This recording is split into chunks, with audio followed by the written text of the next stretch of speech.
こんちは。生産装備禁止の 4G 攻略パート7始めてまいります。さて、前回で回を終わらせまして、今回から上位に突入していきますよ。裏でがっつり集会所回も攻略してきたぞ。寄り道は食材食え程度だが、だいぶ長かった。縛り的に上位イベクエが受注できないと話にならんから、頑張って終わらせた感じだ。ここからは村上位を物語のベースとしつつ、適宜上位のイベ装備などを作っていきましょう。早速ですがドンドルマにやってきました。筆頭リーダーからこちらの復興に呼ばれています。ようやくこのゲームのメイン拠点に来たな。G 級を見据えてここの攻略は避けられんね。それじゃあ早速だけど装備作りといこうか。前回海賊 J アックスを作ったばかりだが。系統としては全く同じ武器です。双剣から海賊 J エッジですね。衣装もほぼ同じもの。こじんまりとした海賊が手についています。さすがにこうなるとちょっとダサいな。ちゃっちくなった印象を受ける。性能の方はスラークと同じく倍率140だ。切れ味が少しマシだが、スロットなしが痛い。切れ味も長さ自体短いので不安が残ります。双剣という武器種は強力なんですが。ともあれ、これを用いて初の上位クエに行きましょう。昇格戦は大名ウザザミです。この武器だとちょっと厳しそうな相手かな。こいつ物理方面かなり硬いんだよね。イベ双剣はまともな攻撃属性がつく武器がない。ラインナップはちょい厳しいかな。海賊 JH 以降はしばらく生産も強化もできません。この武器も輝きは一瞬かも。ガードされて一瞬で青が消えました。ゲージ量10はあまりに儚い。双剣なら立ち回りで補えると思ったが、ちょっと甘かったか。とりあえず今はさっさと終わらせちゃおう。緊急はクリアすることに意味があるからな。集会所上位に入っておいたため、猫飯で酒が使えてます。つまりいつでも火薬術が発動可能に。ザザミ相手だと爆弾のが圧倒的に有効だと思うので、こっち戦法でいきますか。爆弾メイン戦法もそろそろお役御免かもな。このクエストは別として。上位からはしっかりしたスペックの武器が作れる。殴った方が早くて安定しそうだ。今パートでは双剣以外に一つ武器を作成予定です。それがどの程度活躍してくれるか。さて、モータル G 行きますか。上位でも村なら非常に有効です。正直これがなかったらかなりきつかったな。火薬術なしでも強かったけど。集会所会はスラークで進めたんだけど、普通にめっちゃ苦戦したわ。なんというか、ただ動いてるだけで苦しいんですよね。火力がないのは前提として。攻撃しようとすると被弾リスクが高いため、どっちが先に死ぬか勝負になってました。この先に結構絶望してたねあれは。双剣にしてだいぶマシになったわ。でも無属性だと地味だな。快適ではあるけど。4G 双剣はヒットストップが少なく調整されています。手数が多いとヒットストップの分不利でしたからね。その分切った時の手応えも少なくなるので、属性エフェクトがないと見た目が地味です。この企画、手数武器の属性見れてないんだよね。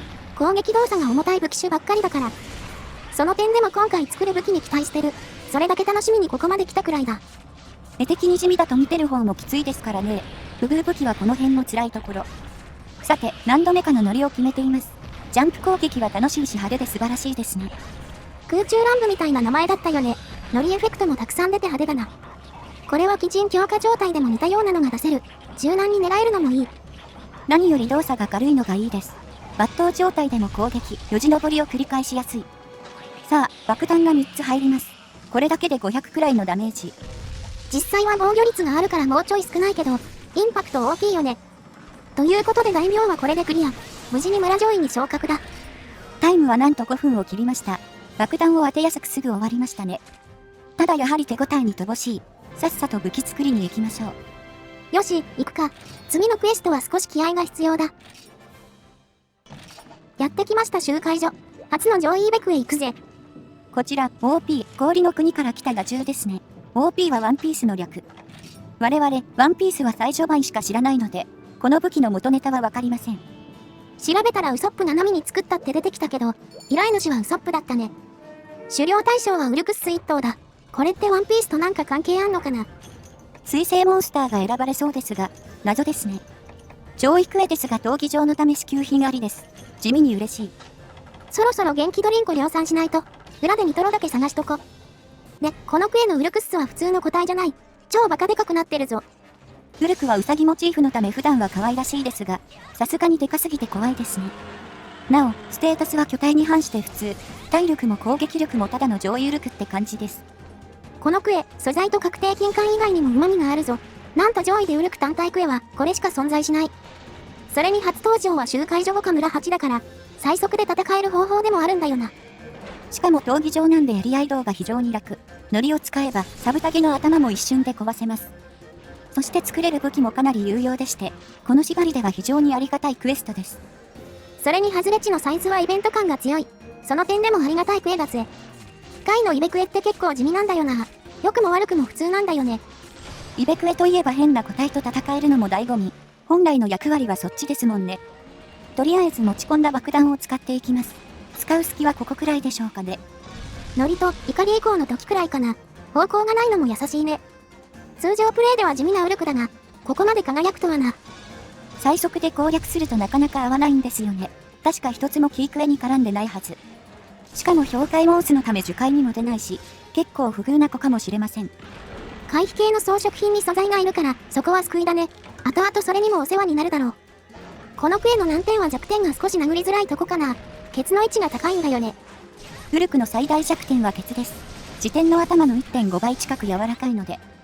とはいえ殴れないほどではありません。段差も活かしていきましょう。尻殴ると転倒するのはなんでなんだろうな。足ひるみの代わりなんだろうか。しかし尻の攻撃は結構火力が高いな。しっかり上位してるね。まあ、回クリア時点から強化してませんので、まだ防御力150もないですしね。火力はともかく動きが遅いのであまり脅威ではありません。普通の個体より鈍重な気がします。これって特別なステータス補正でもあんのかな。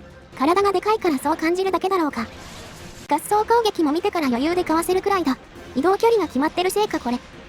何はともあれ借りやすいのは嬉しいです。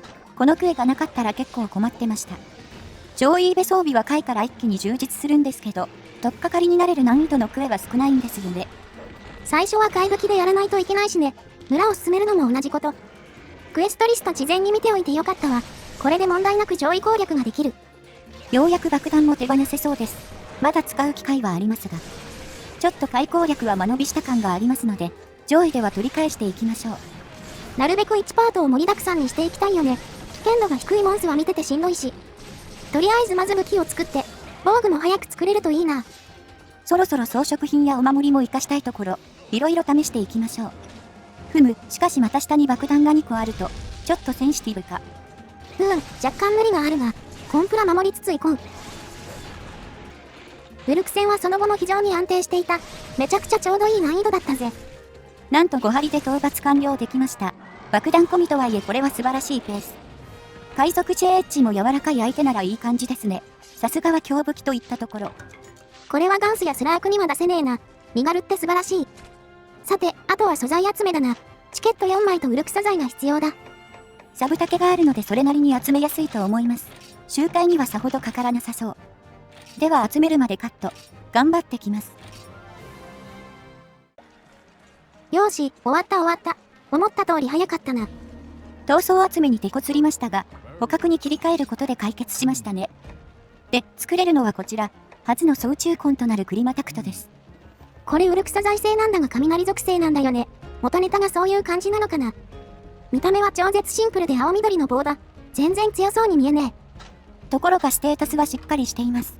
倍率160の雷270、スロット1持ち。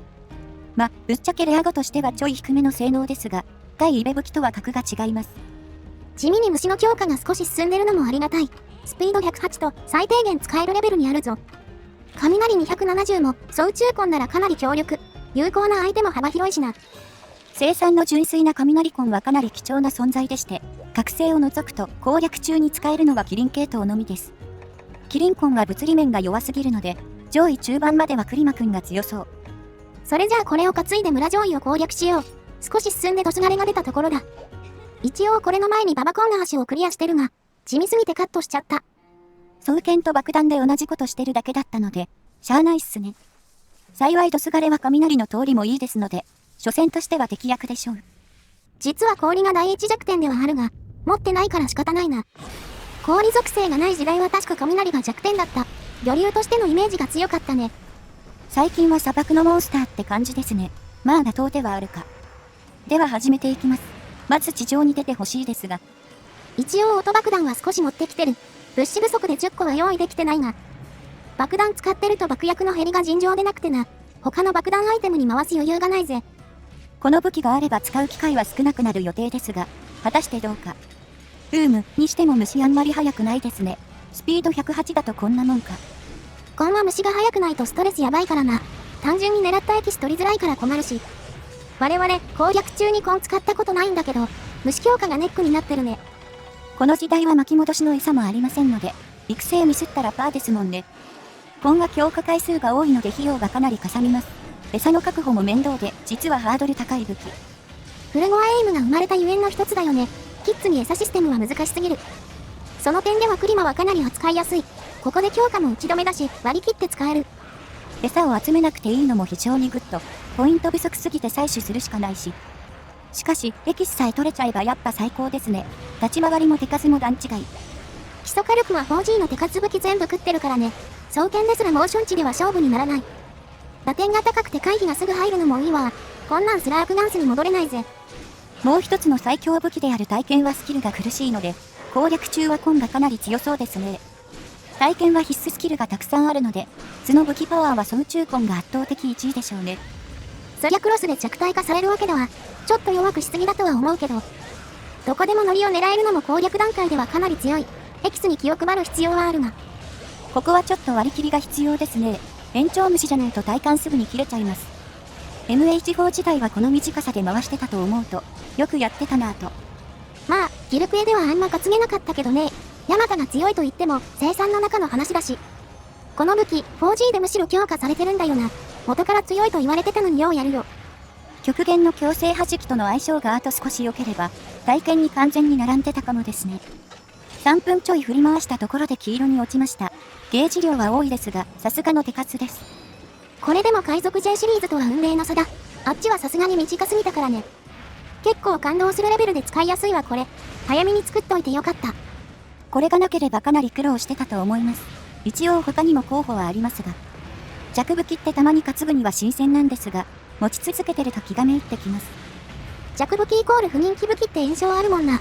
言い方はあれだけど。実際使ってて我々も思うよ。ずっと相手のターンでつまんねえなって。ハンター側が追いついてない問題ですね。光と影がだいぶはっきりしております。5分経たずしてドスバレ組み終わりました。クリマタクト圧倒的強さです。爆弾一切使わずにこれ。もうこれまでの武器とは物が違う感じだな。面倒な相手が早く終わるだけで大助かり。今後にも期待が高まるぞ。最後は捕獲して終了です。捕獲素材は少し増やしておきました。クリアタイムは5分7秒と爆速。イベントの有効活用ができました。この調子でどんどんと攻略していこう。次の相手は早くも村8の緊急だ。ネルスキュラ連続討伐も終えて物語が進行。師匠がモノブロスにブロックされているぞ。4G で久々の登場となるモノブロス。この子も雷が有効な相手です。今パートはこの子を倒して、星8昇格して華麗に終えましょう。総中魂なら尻尾を直接殴ったりもできる。油断しなければすんなり倒せそうだが。注意すべきはやっぱ方向台だな。やられ時間かなり長かったはず。緊急回避として空中で受けることもできます。その辺のテクニックも駆使していきましょう。初手虫を外しても動じずに、冷静に赤白から取っていきます。こいつは正面がかなり危険なタイプだ。赤を取るときは慎重に行きたいね。尻尾回転は気合のフレーム回避でごまかそう。判定が一瞬だからタイミングは取りやすい。青でも弾かれが発生するのは厄介ですね。背中判定は触っちゃダメですか。一応音爆を持ってきてるんですが、ちょっと腐りそうです。狙えるとしたら翼膜くらいかな。正確に当てるのかなり難しそう。弾かれやすさは総中魂の分かりやすい弱点かもね。攻撃範囲が広いゆえの悩み。判定の発生が結構独特なんですよね。思った部位に当たらなかったりします。有効部位は尻尾がかなり柔らかくて、その次は翼膜が53、腹も45通りますね。こいつは切断属性との相性がいいな。総中魂の切り上げ攻撃なら直接弱点殴れるし。打撃肉質とは大違いだよ。いつかのハンマー縛りでは痛い目にあった。打撃の最大弱点は首で70も通りますが、首に当てるのは結構無理ゲーです。この縛りでもハンマーを持つ可能性は一応ありますが、どこまで通用するやら。基本打撃が不遇のゲームだからね。全体的にちょっとずつ肉質が劣ってるんだよな。おい、あんまりうろちょろすんな。赤が取れねえだろ。このただ歩くだけのモーション、いくつかのモンスターがたまに使うんですよね。大抵はすぐ尻尾回転につなげてきます。地味に対処が難しい。総じてこっちにあんまりがない行動。何をもって追加されたんだこれは。潜ったから音爆弾も一応試してみたが、結論、あんまり使う意味がないな。背中肉質が邪魔すぎてまともに殴れませんでした。もともとそこまで強い行動じゃありませんけど。なお解除後に先行を投げるのが王道パターンですが、今回は持ってきていません。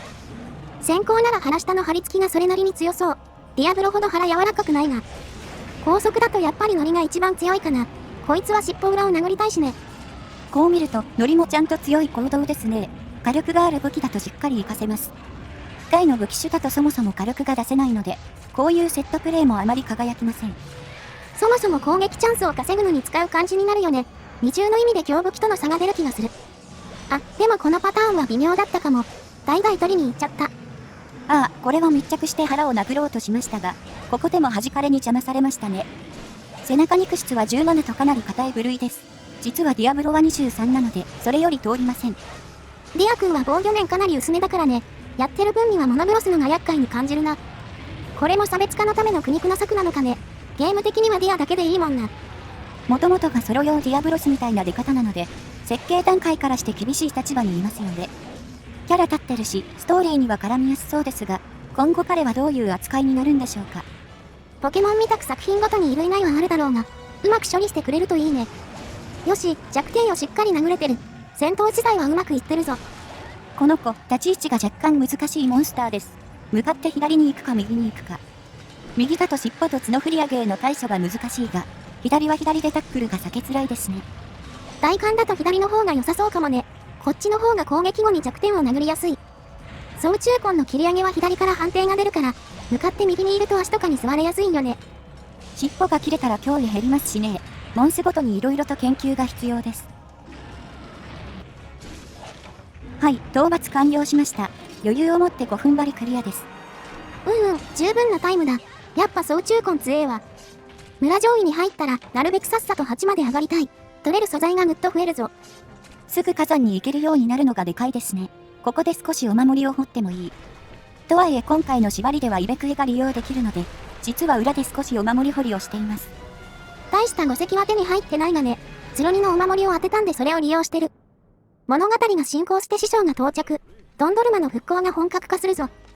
ここから防衛設備の強化に携わっていきます。狩れるモンスター、作れる装備の幅が広がりますよ。というところで今回締めていきます。実りのある回でしたね。クリマタクトが思ったより救世主してたね。イベクエのやりやすさも含めて。ここからどんどんイベ装備も有用なものが増える。次回以降も頑張ろう。そろそろ防具も欲しいですね。早く攻略を進めないと。ほいじゃ、次の動画で。またね。